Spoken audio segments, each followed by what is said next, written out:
જય હિન્દ મિત્રો. અત્યારે ભગવાનની ખૂબ કૃપાથી એટલે અમે લોકો અહીંયા કને મહાકુંભ આવી પહોંચ્યા છીએ અને અત્યારે બિલકુલ અમે લોકો અહીંયાથી વીઆઈપી જે ટેન્ટ છે ત્યાંથી નીકળી અને અત્યારે સંગમ તરફ જઈ રહ્યા છીએ અને સંગમનો રસ્તો બિલકુલ અહીંયાથી મારા ખ્યાલથી 2 કિલોમીટરના અંતર ઉપર છે અને ત્યાંથી પછી અમે સંતોના દર્શન કરવા માટે સંતોના જે આશ્રમ છે ત્યાં જશું અને ભારતીય સંસ્કૃતિ અને એની ઝલક તમને ખાસ કરાવશું. તો તમે જોઈ શકો છો અહીંયાથી કે કઈ રીતના સંન્યાસીઓ બધા જઈ રહ્યા છે અને અમારી સાથે મિત્રો પણ છે, માધેભાઈ છે અને અમારી સાથે લાલાભાઈ અને નામેરીભાઈ, મીરાભાઈ અને ઉગાભાઈ કણખોઈથી છે. એટલે કણખોઈ ભૂલાતું નથી, હર વખતે કણખોઈની યાદ આવે છે. તો આવી રીતે બધા અમે નીકળ્યા છીએ. તમે જોઈ શકો છો મહાકુંભ 2025 आपका हार्दिक स्वागत करते हैं. નરેન્દ્ર મોદી સાહેબ, યોગી સાહેબ અને બંનેના સરસ ફોટા અને કેવડું સરસ આયોજન, કેટલી સરસ વ્યવસ્થા એમ. ઉગાભાઈ તમે આ મોબાઈલને આવી રીતના પકડો જરા, બરાબર, જેમાં હું દેખાવું છું કાંઈ વાંધો નહીં, બરાબર દેખાવું ને તો આમ તમે પછી પકડ્યા હાલતા તો ચલતે આપણે વાત કરશું અહીંયા મહાકુંભની. તો સૌથી મહત્ત્વની વસ્તુ એ છે કે ખાલી વિકાસની વાતો કરવાથી વિકાસ ન થઈ જાય, પરંતુ ખરેખર જેને કહેવાય કે વિકાસ.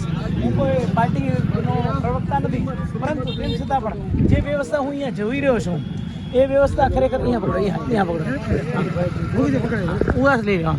જે વ્યવસ્થા હું અહીંયા જોઈ રહ્યો છું તો એ વ્યવસ્થા તમે પોતે પણ જુઓ કેટલી છે.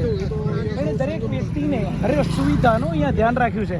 તમે વિચાર કરો 2 કરોડ 4 કરોડ પબ્લિક આવી જાય એક જગ્યાએ અને એનું આખું આયોજન કરવું એટલે એ કાંઈ એટલી બધી ઇઝી વસ્તુ નથી. આપણે ચોબારી કે આ કણખોઈ કે આજુબાજુના ગામડામાં પણ એક નાનું એવું જમણવાર હોય તો પણ આપણે વ્યવસ્થા કરવામાં આપણે કેટલી બધી શું કહેવાય મહેનત કરવી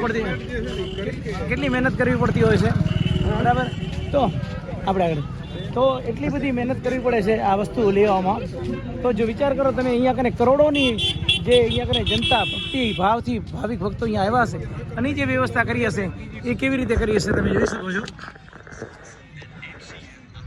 આવી રીતના આ જે હંગામી ધોરણે ઊભો કરેલો રોડ અને આટલી લાખોની જે આ લોખંડની પ્લેટો અહીંયાથી લઈ આવ્યા હશે અને પછી સેટ કર્યું હશે, કેવું હશે એમ આમ જો.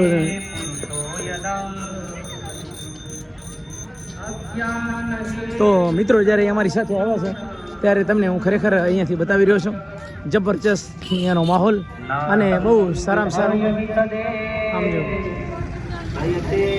કોઈ પણ વસ્તુની કમી નહીં, કોઈ પણ વસ્તુની ફરિયાદ નહીં, કોઈ પણ વસ્તુની કાંઈ વસ્તુ નહીં એમ કે આ વસ્તુ અહીંયા નથી, બધું જ છે અહીંયા કે મહાકુંભમાં. તમે જોઈ શકો છો આવી રીતે.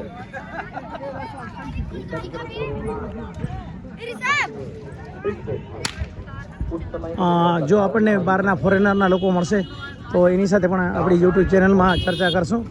તમે જોઈ શકો છો કેટલો સરસ માહોલ છે. ઉગાભાઈ, અરે શું લાલાભાઈ, આવો તમે આગળ હાલો.